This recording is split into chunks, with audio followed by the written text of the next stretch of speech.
Welcome back to my channel. Today let us discuss about Ijele Masquerade in Igbo land. Remember, masquerade is one of the culture of Igbos. Yes, it's one of the culture of the Igbos. Ijele Masquerade, there are many other masquerades in Igbo land, but we are going to talk about Ijele Masquerade.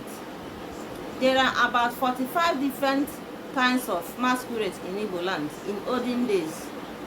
But we are going to channel our topic to Ijele Masquerade. It is the biggest masquerade in sub-Saharan Africa.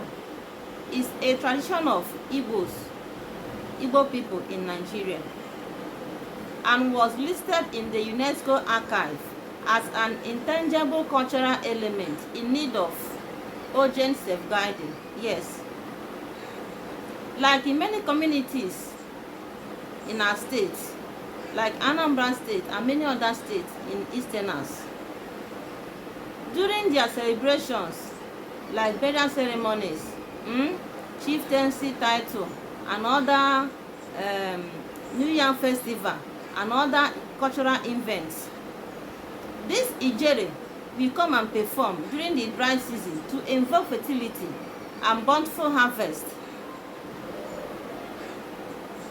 Ijele Masquerade, it is an enormous masquerade in Igbo land.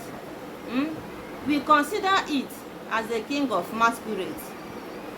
Maybe in your own area, you may not be calling it Ijele. Like in Ohozra side, they call their own Ugudike.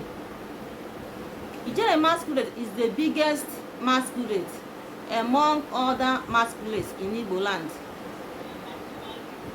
You can also describe a huge and tall person, a person that has huge body, this stature like Ijele, because this Ijele Masquerade is very, very tall and huge, as you can see it in the picture.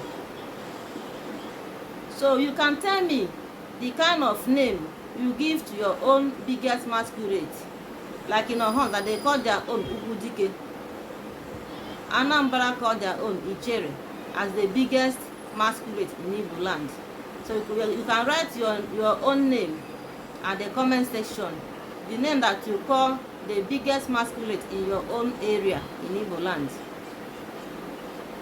There are other masquerades, but Ijele is the biggest among them all. Ihe anyị na-ekwu bụ na iti mmanwụ so na omenala ndị Igbo nwere. Adakanụ na mmanwụ ahụ ọ dị n'iche n'iche, ọ dị ụzọ ọtụtụ, mana nke a chọrọ ikwu okwu ya bụ nke na-akpọ Ijele. Mmanwụ a na-akpọ Ijele o toro ogo gbaa agba dịka ị na-ahụ ya na ihe onyonyo a.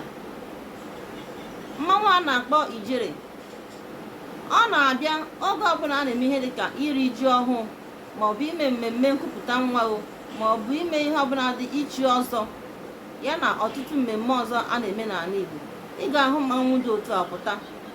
O nwere ike ọ bụrụ na ọ bụghị ihu na-akpọ ya na saịdị n'obu Ijele, dịka ndị ọzọ na-akpọ nke ha Ugwudike.